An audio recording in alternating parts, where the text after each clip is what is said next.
Hey guys, Hiran here and welcome to the Perfect Pharaoh tutorial. Now the Perfect Pharaoh is one of our favorite card flourishes, not just because it looks really cool and surreal and weird, but also because it's one of the most versatile utilities.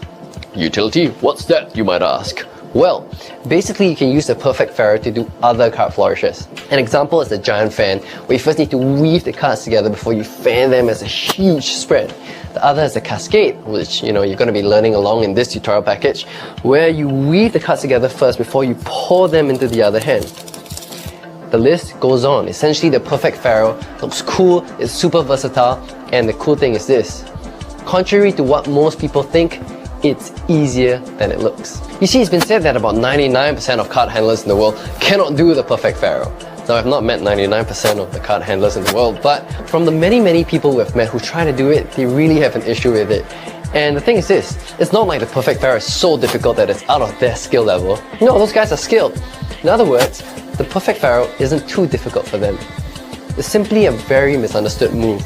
Once you understand the Perfect Pharaoh, it just clicks. It becomes almost automatic. It becomes easy. And in this video, I'm going to teach you how to do the Perfect Pharaoh, so it's an easy move.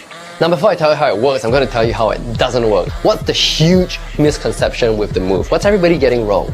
Well, most people think that it's about brute force. The stronger I am, the better I can weave the cards. As long as I split the packets, I can just go smash, and I use all the strength in the world to rub and clash and go Close enough. Like I said before, the weave itself is supposed to be almost automatic. There's no strength required. It's as light as a feathery touch, just like this. And that's all you need to bring the cards together. Now what's the big secret? How can you do it like that? And they just melt.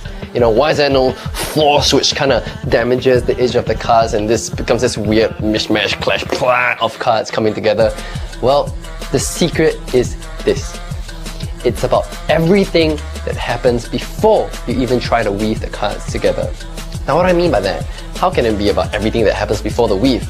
Well, it's because of the biggest underlying concept in the Perfect Pharaoh. It's a release of built-up tension. The idea is to build up tension before you even try to weave the cards. And then when you weave the cards together, you're going to release that tension so the cards just ripple into each other. It's not as complicated as it sounds. Let me show you. So tension is created from the very beginning. The cards are split into two tight packets, like two clean slabs of wood. There's tension in each one. It's not two mushy packets just trying to smash into each other. No, slabs of wood. Okay, that's a thought to keep in mind. Now once you have these two clean slabs of wood, you're going to bring them and connect them like that and push them together to create this upward bend. Now why the bend? Well, everything. Think about it. When you bend something, it wants to unbend. Likewise, when you bend the packet, it wants to unbend. Now, two things can happen. First of all, because the two packets are pushing against each other, for them to unbend, you can either pull them apart so they stop blocking each other, or they can go into each other, right? That releases the tension.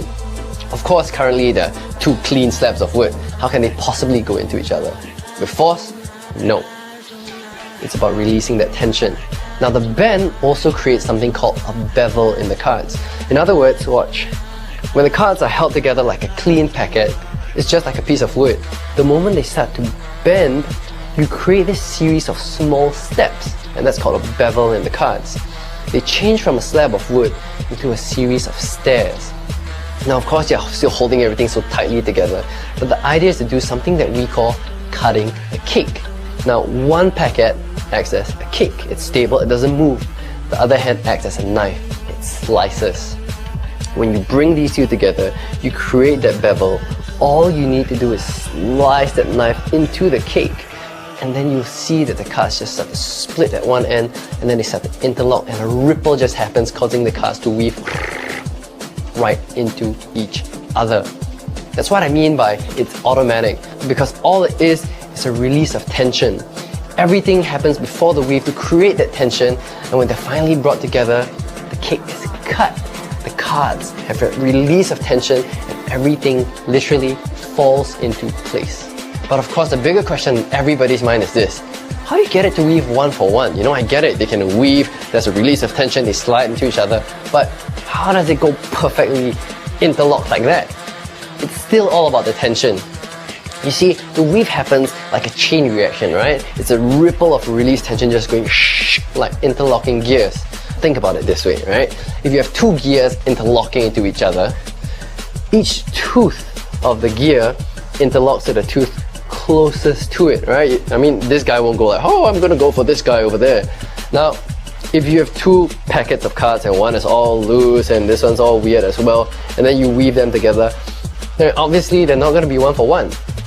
But if you keep that concept of keeping tension in the packets from the very beginning, if you have that slab of wood just weaving into another slab of wood, the cards have no choice but to weave perfectly into each other because they're just that tightly packed and they go boom, perfectly into one another. So that's the big thing. It's all about that tension from the beginning, before the weave, only released at the end. And that's it, that's how it works. But of course, that's just how it works. You need to try to actually be able to do it. So in the next video, you're gonna go hands-on with me. I'm gonna show you how to do the perfect ferrule, step by step, from the grips to the split, to the tension, to the weave, to the cake cutting, everything. It's gonna be fun. I'll see you in the next video.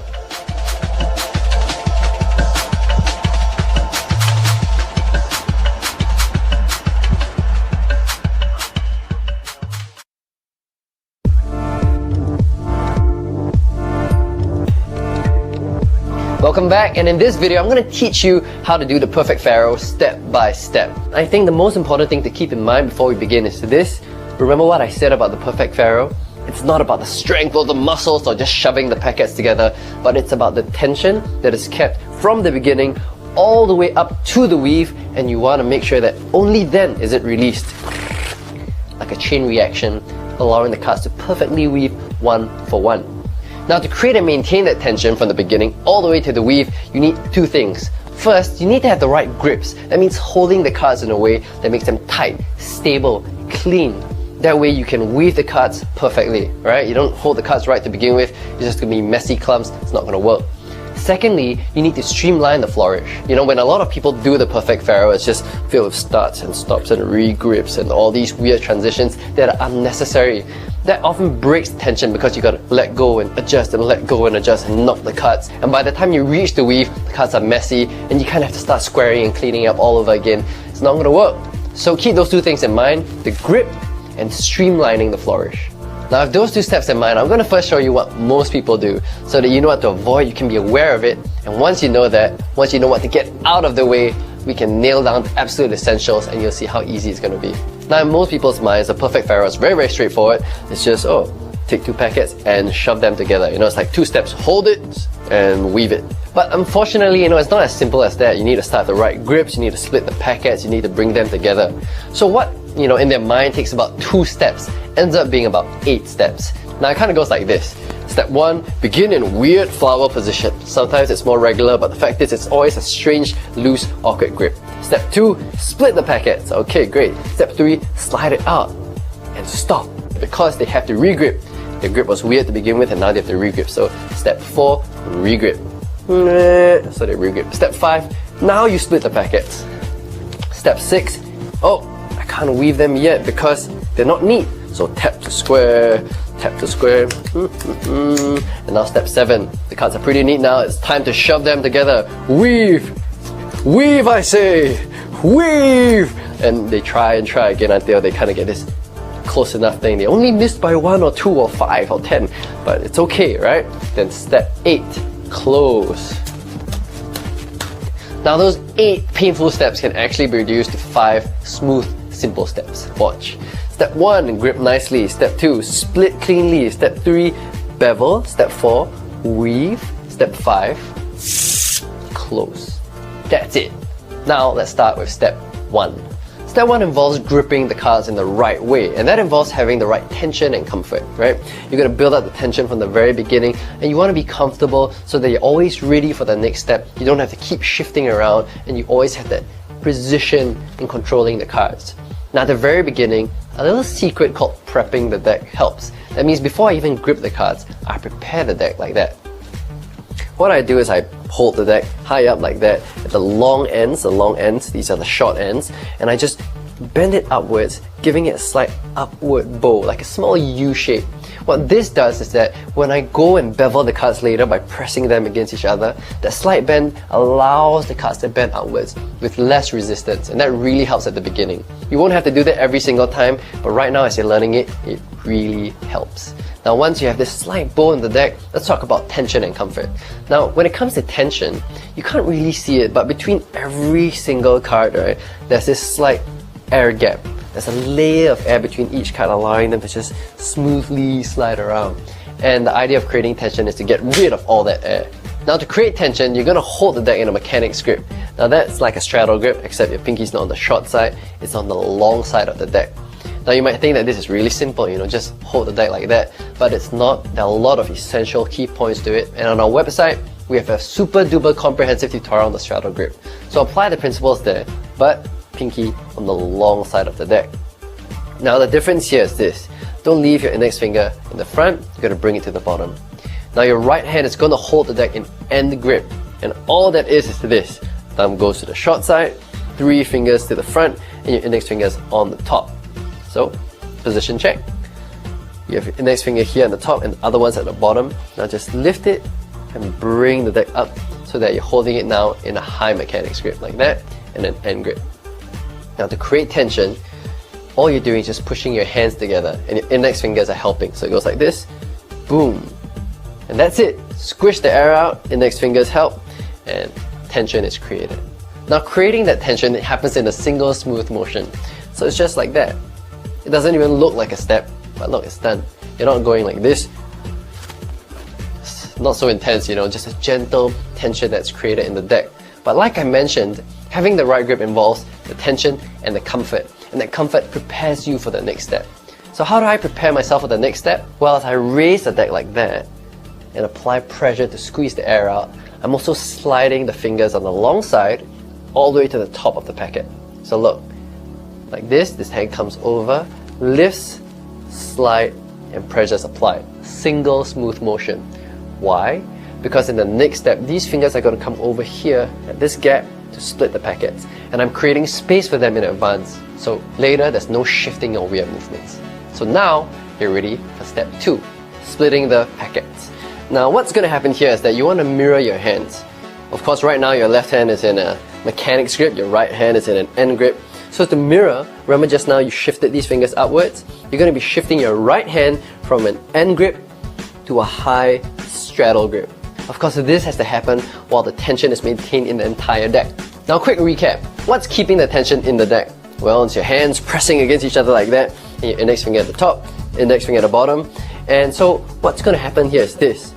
When you re-grip, you're kind of just letting go of your right hand.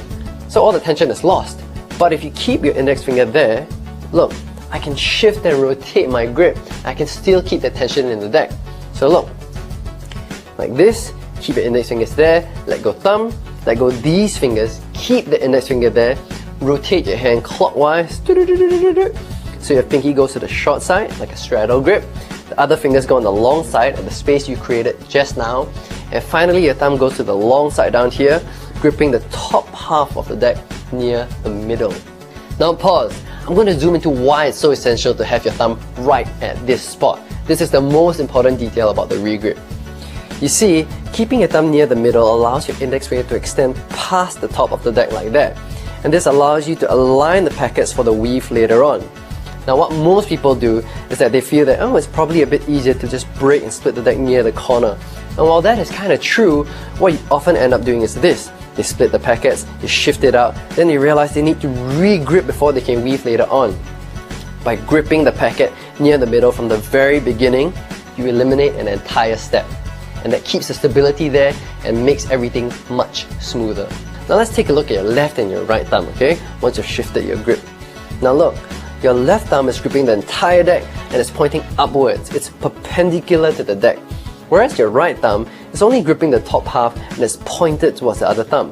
Why? Because this prepares you for the cake cutting action later. This perpendicular position keeps the packet more stable, and this, being the knife later on, is more directional, and this really helps you to control the packets as you weave them later on. Super important. So what just happened is this. We just shifted grip from a high mechanics grip and an end grip to a mirror position where this is in a high straddle grip. Now, to complete this entire grip shift, what you're going to do is bring your index finger to the front of the deck. So look, left index finger goes to the front and wraps over the short side, and your right index finger is just going to extend and lay flat and just extend over the front of the deck. Now if you look at it, it's actually very similar to the way your thumbs are positioned, with your left index finger just pointing upwards towards the sky and your right index finger being very, very directional. Now of course, because your index fingers are not on top of the deck anymore, you're going to be shifting that tension back to the entire hands, just pressing down against the thing. Now this entire grip shift happens in a single smooth motion. So I'm going to show you a slow-mo version, then I'm going to show you how I actually do it in real time. So let's go into slow-mo. Left hand in high mechanics grip, right hand in end grip, and it goes like that. Let go, pinky, fingers, thumb, index finger. So that's me trying to do slow-mo, and it actually happens like this in real time. From here, shift, done. So that's it, a single motion. Of course, when you practice this thing, you want to do it like I did it in slow-mo. So you really want to be very deliberate, okay? And by deliberate, I mean you want to exaggerate it. You want to be as accurate as possible, but on an exaggerated way. So you're going to do like, okay, high mechanics, end grip, let go, shift, pinky, fingers, thumb at the top half pointing towards the other thumb, pointing upwards, left index, right index, like that. And then over time, you can go single motion. Okay, if you just practice fast at the beginning, you're just going to be really inaccurate. So keep it slow and deliberate, and over time you'll be a ninja. So let's move on. Now from this position, you're going to be splitting the deck into two packets, and here's how to make it really clean. You're going to begin with a V, then you're going to make it into two slabs of wood. So it works like that. From this position, index finger applies pressure on top of the entire deck, and now you're going to use the tip of your thumb to split, okay, the right thumb. Now using the tip of your thumb allows you to really feel, estimate, hey, where's the half? Found it, and then you can lift off. You know, it's very, very different. I mean, if you use the whole flat of your thumb, it just will be all over the place. So if you use the tip, you can pinpoint the half and just go boom, like that. So here, index finger applies pressure, bend your thumb slightly so the tip comes in contact with the deck, and then estimate the half, and with your fingers acting as a hinge, you just break into a V. From this position, you just do this, and ta-da, you split the deck into two equal slabs of wood. And now you're ready for step 3, connecting the packets and creating the tension between them right before the weave. Now remember the whole cake and knife example? Your left hand is the kick, it stays stable, your right hand is the knife, it does the slicing. Well, as you split the packets, you're going to make the cake super stable. So as you do this, you're going to slide your pinky to the bottom like that, creating a new point of stability. So look, without your pinky, woo! With your pinky, wow, so stable. So like this, slide, and now you're going to connect the two packets together. Now this step is as simple as bringing the packets together and pressing them against each other. But what most people do is this, they split, they bring it in right before they touch, they go like, oh, let me knock it. This makes it neater. Oh yes, yes. No, don't do it. Waste of time, and it just messes things up. In the case where you do need to square the packets together, you actually do it this way instead. You're going to bring the packets together and align them. Now your index finger is going to help with the alignment at the top, and what you're going to do is apply a slight downward pressure. So look, that keeps the tension between the two packets, and all you need to do to subtly square them is just push. And I think of it this way, I think of my right thumb just pushing against my left index finger, and I just push, and look, the packets just square up. Now this squaring motion isn't just to clean out the packets, it's about connecting them to form a single long straight piece of wood. It's not some wobbly weird ass connection, it's really a strong solid connection that goes boom like that, clean, solid and strong. Now once you have this solid connection with your index finger applying that pressure downwards, you're going to prepare yourself for the bevel. Now the bevel is where all that tension is built up right before the weave, right before everything just interlocks into the weave, right? So you want to focus all the tension to the corners of the packets. So to do that, you're going to create something called the crack. So from this square position, to crack it, you're going to keep your index finger there, and you're just going to open up the back, cracking it open to a slight V shape. Now this channels all the tension and the pressure to just these two corners here. Now when you're in this position, you're going to bend the wood slightly. So with your knife packet, you're just going to bend down slightly, creating a bit of an upside down V, and then you're going to push up. See, what happens is that your thumb directs pressure upwards and your index finger is the one that keeps everything from coming apart. So it's a really, really tight and tense situation. Now you're ready for step 4, the weave. So you have your packets connected together like that, and you're gonna get ready to slice the cake. So knife packet, cake packet. Now one thing that most people tend to do is that when they start to do the slice, their index finger just comes up like this, and it breaks everything they've been building up. Don't do that, okay? Keep your index finger flat over both packets and that tension there. Now you're gonna learn how to slice. Now the cake cutting action is super simple. It's just a straight line movement down the edge of the packet. But what's important is how you apply. What's your mindset when you're slicing the cake? Because you're not just mashing the cuts together. So what I do is that I think about my right thumb as the direction of the force. I'm applying the direction with my right thumb.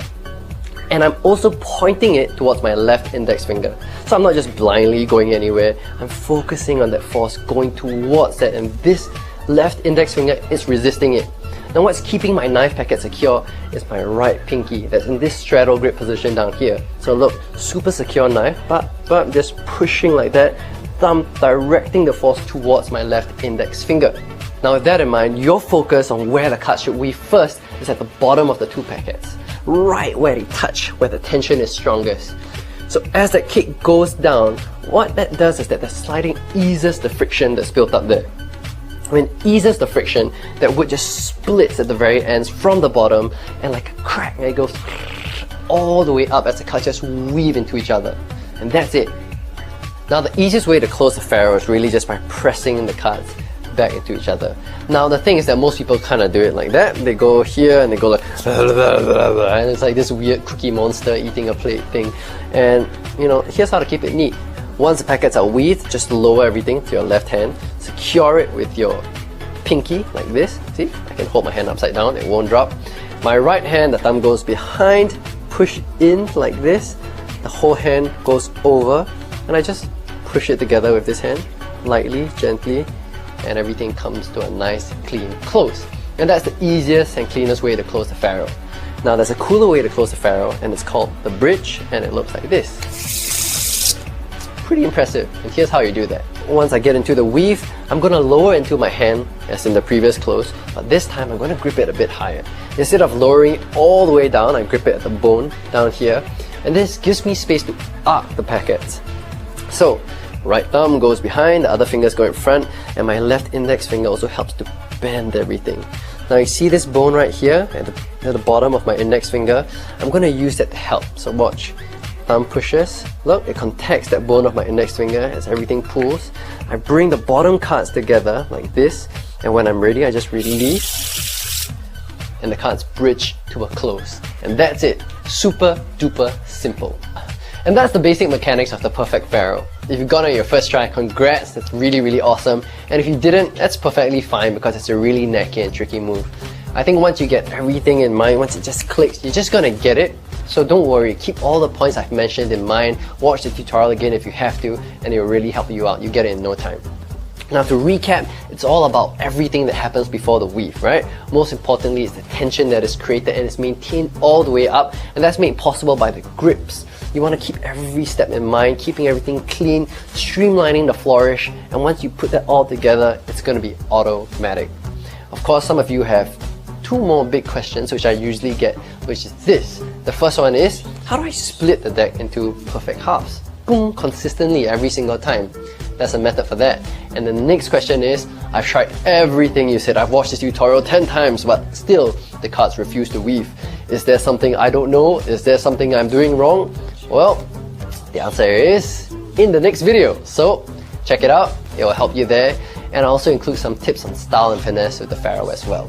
So I'm Shuron from The Vert. I'll see you in the next video.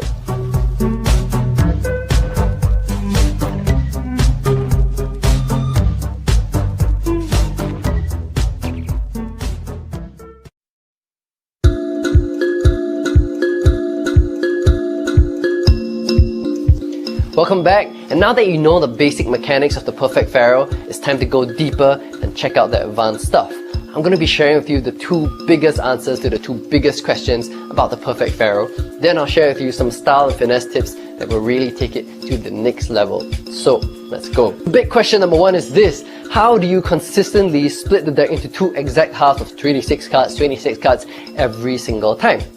Well, first of all, I need to get this straight. You don't really have to do a perfect pharaoh every single time, because it's not a magic trick. You're not depending on the math of the pharaoh to execute a flourish. You still can do a flourish, but why we want to do a perfect pharaoh to begin with is because of what card flourishing is all about. It's very much about the aesthetics of what you do, which is how nice, how polished, how refined it looks. And for example, you could do an imperfect pharaoh and execute the cascade, but there'll be little things about it that won't look as nice. The stream wouldn't be as fluid, the cards wouldn't flow as smoothly, it might not even last as long. And some people would say, oh, a layman can't tell the difference between a cascade that is 70% perfect and 100% perfect. And while that's true, they can't visually point out and say, oh yeah, you see 1 card fell, then 2, then 1, then 2. They can feel the difference. So they can look at 2 people doing the same thing, and they'll still be drawn to 1. 2 people can do the same thing and they'll say, wow, there's something about the way he does it that just looks so much better. I can't tell what it is, but it looks so much better. And so the question is, how can you do that consistently? And the answer is, you feel it. And you're probably thinking to yourself, that's crazy, I'm not some kind of card Zen master ninja, I can't just feel it with my magical fingertips. Well, of course not, neither am I. That's why there's a technique for it. And it uses something called the key card principle. So to start, you count off 26 cards. So you go 1, 2, 3, 4, 5, 6, 7, 8, 9, 10, 11, 12, 13, 14, 15, 16, 17, 18, 19, 20, 21, 22, 23, 24, 25, 26. Half. When you're done, memorize the bottom card here of the one you just broke off. Okay, so here it says 3 of spades. When you've done that, dump all the cards back on top, and you're ready to go. So now you have the key card in mind, but how does this come to play with the whole feeling thing? Well, think about it. Your thumb is the one that does the splitting, that pulls the packet apart and goes for the weave later on. So you want to teach it, you want to have it kind of be programmed into your thumb what contacting half the deck feels like, what lifting and splitting half the deck feels like, what holding half the deck feels like. Of course, you need to know when you actually strike half and you got it perfect. How do you do that? Well, that's where the key card comes into play. When you split it perfectly and you lift and you take a look at the card that you cut to, if you got the key card, then you got it right. So here's how you practice it. Step 1, you're going to try splitting the deck at random spots, and then you're going to remember what that feels like. So you're going to use your thumb, okay, with the grips and techniques I taught you to get into the split. You do it this way, like that. This is what splitting maybe a fifth of the deck feels like. Okay, it feels this way, it's kind of sharp at the edges, it's kind of light. That's what it feels like too with my fingertips, my thumb, that's what it's like. Then you go, okay, what does 2/3 of the deck feel like? So you lift it, oh, it's a blunter feeling. Okay, it kind of feels like that, it's a bit thicker. Okay, that's what sensations are running through my thumb. And once you have an idea of more cards, less cards, then you can go for step 2, which is playing around with the middle. So here you can strike the middle, and then when you lift, if you get it right, you see your key card. And when you see that key card, you memorize it and you go, aha! So that's what it feels like, near the middle. This is the exact sensation. If you kind of miss by 1 or 2, kind of ignore it, ignore that feeling, and aim for the key card. When you get the key card, you go, that's the exact half, that's it. And just pause for a moment and take in those sensations in your fingertips. So here's a really helpful tip when it comes to practicing striking down the middle, and that's to always deliberately reset when you do get the key card. So say you get the key card, you strike down the middle, you go, okay, I got it. Let me do that again. When you do that again, don't just put it down and then lift off again, put it down and lift off again, because of something called the natural break. Now when you split 2 packets, what happens is that there's this layer of air that is between the packets when you drop it back down. So if you just split back at the same spot, they're already kind of split by that layer of air. All you're doing is just lifting it back up. So it's kind of pointless, it only feels like you're getting better, but you're not. So you want to deliberately reset the movement. So what I do is that I get it, I remember that feeling, I close it, and then I start again, as if I'm doing the pharaoh from the very beginning. I squish out the air so the natural break is gone, and that helps me to practice the flow of the pharaoh. I go like this, boom, get back into it, lift, memorize, that's it. Okay, let's try that again, squish, let's get back into that position, key card, like that. That way you eliminate the natural break and you're actually getting better at feeling when you get it exactly into 2 halves. I know it sounds a bit crazy, but it will be something that is absolutely automatic.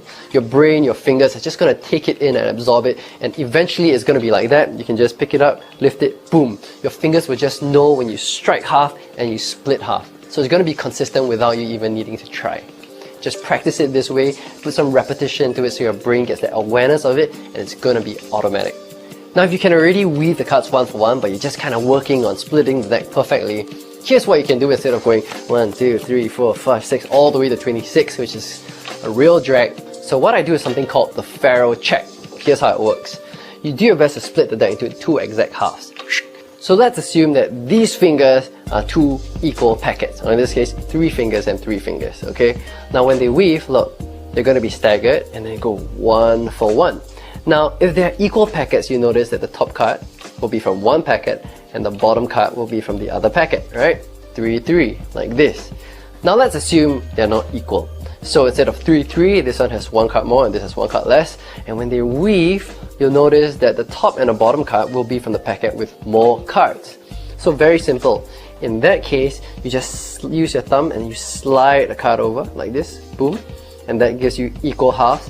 And then you memorize the key card and then you're set to practice. So that's much faster than just counting off the cards. Just split, check, slide, okay, let's get on with practice. Now we can move on to big question number 2, and that is, I've tried everything you said, I've watched the tutorial, I remember it all, but yet when I try to apply what you taught me, I still can't get the cards to Pharaoh. So what's wrong? Is it me?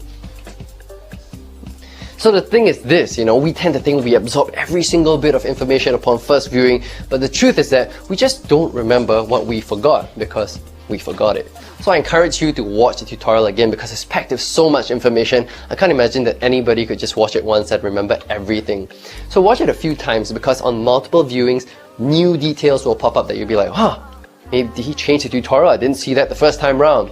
And this will save you weeks and weeks of frustration. I had to learn this the hard way, I used to watch tutorials once and then I'll go ahead and practice this thing and then I'll be stuck.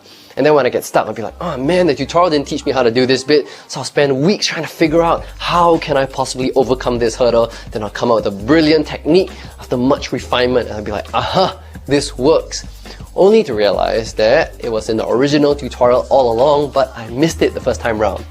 But let's say you did that, you diligently watched the tutorial multiple times but you still can't get it. Well, more often than not, it comes down to the problem of awareness. And that's simply the difference between what you think you're doing versus what you're actually doing. Let me elaborate. So let's say it comes to the issue of tension, the thing I keep repeating about keep the tension there until the weave. Well, it's a big issue because when it comes to awareness, a lot of people think that they're keeping the packets all tensed and tight, when actually they're just kind of flexing their hands. And when it comes to the transitions or the regripping, what they often end up doing is that they're slowly letting go of the tension unconsciously, and when they reach the weave, even though their hands are tense, the packets are loose. So how do you develop that sense of awareness? Well, for myself, I like to kind of compare what I'm doing as I'm learning something versus where I'm learning it from. So that way I have a standard to kind of work towards. So for example, you're learning the perfect Pharaoh, right? When you see what clean and tense packets are supposed to look like in this video, then you can hit pause and then you can see, okay, that's what clean, nice packets are supposed to look like. The cards aren't sticking out, the edges aren't jaggedy. Then I'll compare it with my own hands. So I'll be like, okay, how are my packets? Okay, that doesn't make sense, even though my hands feel kind of tight. Oh, that doesn't make sense in the packet. Let me tweak it, let me adjust it until it makes sense. And then from there, I have a greater awareness of what my hands feel like versus what's being produced by my hands. But let's say you have your sense of awareness developed, you've watched the tutorial multiple times, what else could be the issue? Well, oftentimes it boils down to the deck of cards itself. You see, when it comes to the perfect Pharaoh, we only use paper cards. We don't use plastic decks, okay? Why? Because paper cards are cut in a way where the edges are really nice and clean and smooth and they weave together like, ice cream and butter. But when it comes to plastic cards, the edges are cut in a way where it's just rough and sharp and it's uneven. So when you're trying to weave it together, they just go generally it just doesn't work. If you've tried an amazing, miraculous plastic deck that does, good for you. But as a guideline, we avoid plastic cards and we only use paper cards. Plastic coated paper cards, those are fine. But as a big general rule, paper cards only. Now, another weird thing about paper cards that I want to share with you is that the direction that they're cut can affect the way that they Pharaoh.